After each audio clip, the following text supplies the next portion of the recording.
Nou, dit is dus juist jonge boeren, mooi behulp van de camera's uiteindelijk. Ik ben zelf net 24 uur per dag in de stal.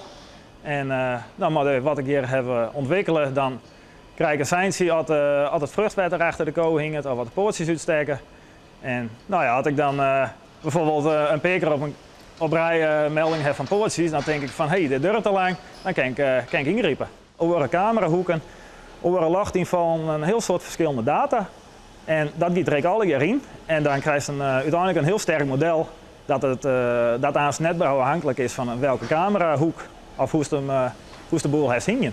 We melken maar melkrobots, we voeren maar een voerrobot en dan molken we het elke 2 dagen ophellen en dan wordt het in het laboratorium geanalyseerd. En al die data die doe ik in ChatGPT en die houdt me dan eigenlijk adviezen van doe er nou iets meer graan bij of doe er iets meer moois bij of doe er iets minder van die rappelvezels bij. En zo kan ik eigenlijk hun rantsoen van de kei kan ik balanceren.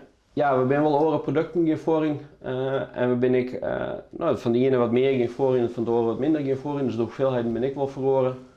En daar heb je wel een stukje winst eruit. Dus de efficiëntie bij de kei is wel veel hoger geworden. En dat is uiteindelijk wel een beetje verbazingwekkend dat zo'n systeem online zonder enige kennis staan dat best nog wel goed uit kunnen kan.